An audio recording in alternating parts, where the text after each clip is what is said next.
ABC. This is Richard here. Got a contest entry into Rob at Black Star Vinyl's No Frills contest. He's got a contest going on. You need to check his channel out. I'll put a link below. No Frills contest. He's wanting us to name 5 vocalists, 5 guitar players, bassist, drums, and utility members. Just 5 of all those categories that would be like a fantasy band, or just a band that you would like to see come together and just do a bunch of music together, just a fantasy. And it's pretty interesting, and you know, this could change from day to day to me, but right now I've got a list of members together, and so I'm going to start with the vocals, and I'm going to go with Rob Halford on vocals. Nothing said about that. Everybody knows how good he is. And I don't know how to pronounce this guy's name. Bjorn Stride. I don't know if that's correct. I'm probably butchering it. But he's the singer for Night Flight Orchestra. He also sings for Soilwork, which is, this is more 80s style rock, AOR style, and he's got a really good voice. And his work with Soilwork is more heavier, more harder, and more newer style rock and roll. But if you've never heard of Night Flight Orchestra, you need to check them out. They got a lot of good music, got that 80s AOR sound, and the guy's got a good voice. Check him out. And this girl here, which I know Rob likes a lot of female singers, and I don't see this one talked about much at all in the community, is Royal Thunder.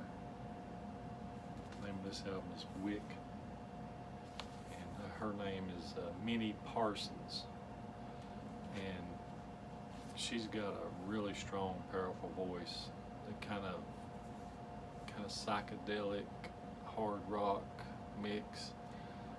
Sometimes in some of her songs when she's singing, it almost comes across a little bit like Blackie Lawless every now and then. I mean, the raspiness, the power in her voice. I mean, certain songs on this album, I can hear Blackie in it. But if you've never listened to them, check them out. They're really good. And this is on a really nice teal colored album. But check her out if you haven't. And another female I've got here is, let's see, her name is Loz Such. I don't know if that's her real name. I haven't researched it. They kind of have like a theatrical style of doing music, like a church, kind of like Ghost or something like that, but it's more just straight up rock and roll. And this is Neptune Power Federation. She's the lead singer for it. That's her on the back there. And see, this is on a splatter, like a gold black splatter. But she's got some really good vocals. You need to check her out, Loz Such, which I'm not sure if that's her real name or not. So that would be another vocal, and then of course Blackie Lawless. So there's my 5 vocals. I'm gonna go to my guitarist now. So I'm gonna go with Richie Blackmore, of course.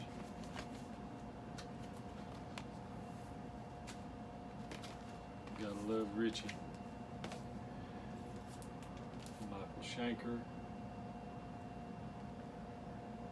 I like that album cover.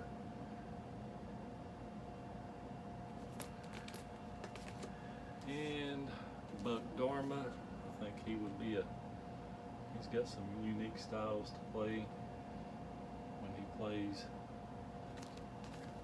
This is his solo album, Buck Dharma. Rick Emmett from Triumph. Excellent guitarist. And Eddie Van Halen, of course. And this is my steel sealed copy of For Unlawful Carnal Knowledge. Bought it back years ago when it first came out and haven't opened it. Maybe I should. Got it on CD though, so. Then we're going to the bass players. Roger Glover from Deep Purple. It's one of his solo albums, Mask. John Deacon from Queen. He doesn't get a lot of notoriety from Queen, but this guy was a powerhouse in that band. Good bass player. Michael Anthony, Van Halen.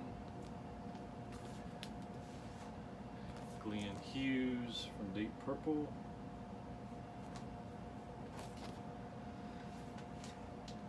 And of course, one of my favorites, Steve Harris, Iron Maiden. Love that bass sound he's got. That thing, he pops. And we're going to drums, Neil Peart, of course, with Rush. Nothing can be said more than that's already been said. This guy here, I don't hear talked about much in the community as far as a drummer wise. He's been in a lot of bands. He started out with Black Oak, Arkansas. Excellent drummer. I mean, he's excellent. You need to check out some of his drumming. And Tommy Aldridge with White Snake right now. He's been with them for quite a while, but Tommy Aldridge on the drums. John Bonham, of course. Another one, Carmine Appice, and he does one song on this Paul Stanley album. Let's see, what is it? Take Me Away Tonight. Plays on there. And Ian Pace with Deep Purple. Excellent drummer.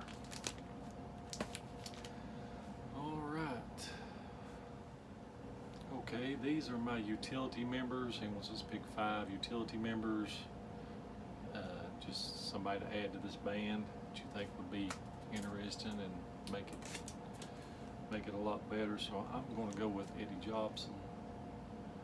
He's been with UK, been with Jethro Tull. He plays the electric violin and keyboards. This is his Zinc album. This is a promo album. This is a must for any progressive fan. If you don't have it, you need to get it, because this album from start to finish is awesome. Prog rock. Zinc, Eddie Jobson. And of course, in that same style there, Jethro Tull. We'll go with the flute. Excellent artwork on that. And here's one that's a little out of the box. Nazareth, Dan McCafferty. I'm gonna say the bagpipes. He plays bagpipes from time to time, and he's good at it, so why not put him in there, right? Here's another one. Let's see. Keyboards. This guy's a member of Wolf Spirit. His name is Oliver Eberlin, if I'm pronouncing that correctly. Excellent keyboard player. This is a little box set here. It's got actually come with a Zippo lighter. Come with a Zippo lighter. Come with a CD, which I haven't opened. Played the record. And it comes with the record.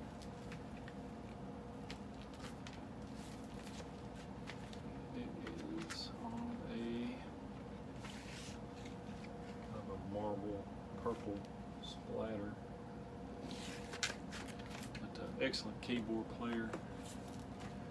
excellent sound, has that psychedelic, heavy hard rock of the 70s sound, kind of in line. The keyboard kind of reminds you of Uriah Heep style, something like that. Female fronted, and a female singer.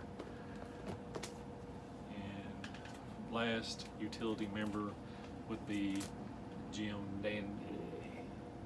Why not, right? The washboard. Throw the washboard in there. This is his latest album.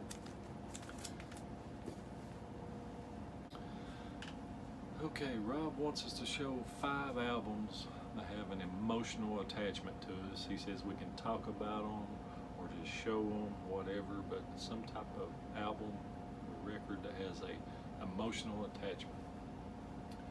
Well, this first one here, I'm gonna have to show 2 at the same time because they kind of go together with the emotional attachment of the time.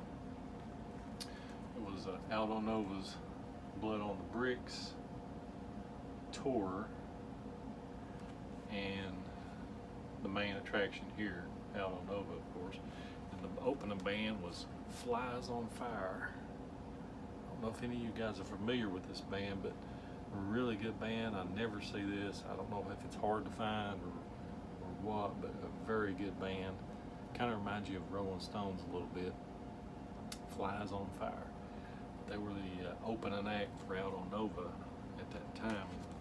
I think this was 1990, and you know, at that time, you know, how it was back in those days, you was at a concert. This was outdoors, having a good time with your buddies. I went with 2 of my friends, and at those days I had real long hair, and we was standing down close to the stage, and we was listening to Flies on Fire, and just having a good time, and just great time. And then all of a sudden, out of the blue, somebody grabbed the back of my hair, about right there, and just yanked me plumb down to their level. You know, and I'm 6'4", and so I was like, you know, and I turned around and looked, and it was this girl, heavy set, stunk. I mean, body odor you wouldn't believe. And she said, if you're gonna stand here, you're gonna party. You know, and I'm like, what the? You know, she was drunk out of her gourd, just obnoxious, just, you know the type. Everybody's been there. She was super obnoxious, drunk, and just acting like an idiot. And so I was like, jerked myself back up. I'm like, what the hell? I told my buddies, I said, look here, I mean, we're getting ready. And she had 2 or 3 guys with her that looked like they was from some holler somewhere. Coveralls on, corn fed, just big old boys. I just knew we was gonna get into it right there. And I told my buddies, I said, look, I said, we're gonna have to do something. We're either gonna have to start swinging, or we're gonna have to move, or something. Something's gonna have to happen. And they were freaking out like, oh shit. You know, she was just super obnoxious. So we kind of just, you know, kind of moved through the crowd a little bit, got to a better spot so we could enjoy the show. Man, what a show it was. I mean, these guys here, killer Flies on Fire. And then right here, Aldo Nova. I mean, when he come out, I mean, and this was a $2 show. It was some type of, if I can remember correctly, it was some type of charity event or something in Kingsport, Tennessee. And it's $2. This show right here, these 2 guys, Flies on Fire, Aldo Nova. I mean, kicked ass, killer time. And so, and if you guys, you know, Aldo Nova's got a YouTube channel, and you need to check him out. He lost his wife a few years back with cancer, and it bothered him a whole lot. And he talks about it a lot on his YouTube channel and stuff. And go to his channel, check him out, show him some support. He's still rocking. He's still doing music. And he comes on there, and he'll reply back to you. I mean, you post on there or comment on one of his videos, he's replied back to me. So, you know, show him a little support. He lost his wife there a few years back, and they've been together for many years. And you know, good rock and roller. I don't know. So that's an emotional attachment there, just memories, crazy. And here's another one, Blackmore's Night, the first one. This is Shadows of the Moon. I remember seeing it when it first came out. Of course, I'm a big Richie Blackmore fan. I just remember seeing this when it came out, and I was like, oh man, it totally blew me away. I was not expecting the sound and the style of music that was coming from this album. This is the CD I bought when it first released. This blew me away. This one, Deep Purple. When we rock, we rock, and when we roll, we roll. Don't you love that artwork? Killer artwork. I had that on 8-track. Used to play it all the time. Got a lot of memories listening to it. Had it on cassette. I ran across it a few years back on really good shape on vinyl, so I've got the vinyl. But a lot of good memories with that. Other good memories with Fog Hat, Stone Blue, emotional attachment there with that. This is on, I think it's the blue, yeah, this is the blue vinyl. Fog Hat, Stone Blue, and then this one, this one is, me and Robert Z talked about this a while back, and he done a video of his Jethro Tull collection, and he had showed this. And I told him, you know, we talked back and forth, and I told him, you know, man, I seen that years ago when it first come out, and me and the wife looked at it, but you know, this was way back when we first got together. You don't have the money to, you know, this was a lot of money back in those days. You just don't have the money for stuff like that. You know, you got kids in school and all that stuff.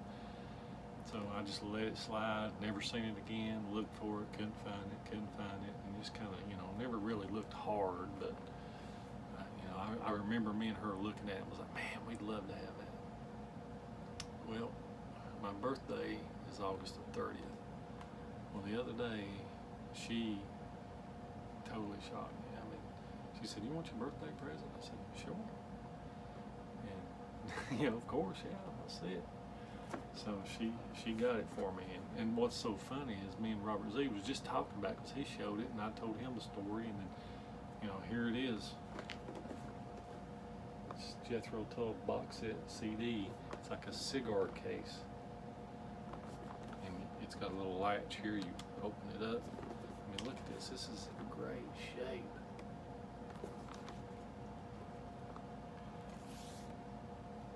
Look at this.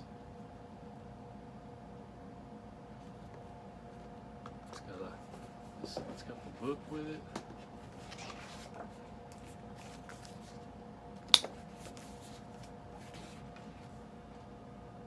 Jethro Tull. Look at this book.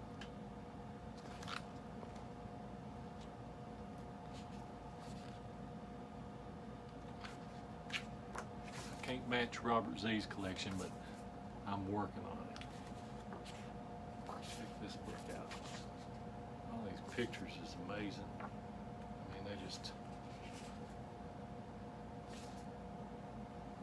I mean, it just floored me. I was like, what the what? Remixes, classic songs remixes.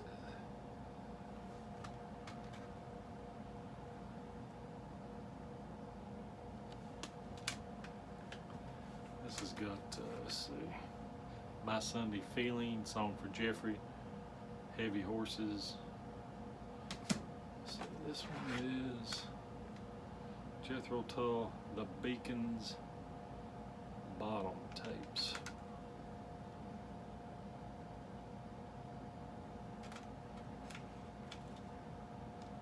So cool. And this is Carnegie Hall, New York City, recorded live.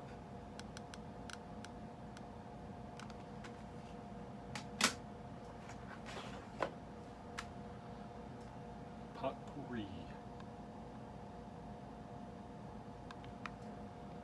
Live across the world and through the years. I mean, I was blown away. Definitely an emotional attachment with this one because, I mean, it's totally shocking. And like I said, I just got it the other day. But look at this book. Thick, look how thick that is.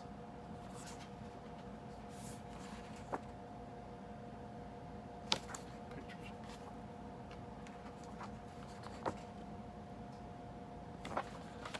So cool. Now, this next question is, if I'm going to be added as a new color to the crayon box, what color would I name myself? Well, my name is Richard, so why not Dick?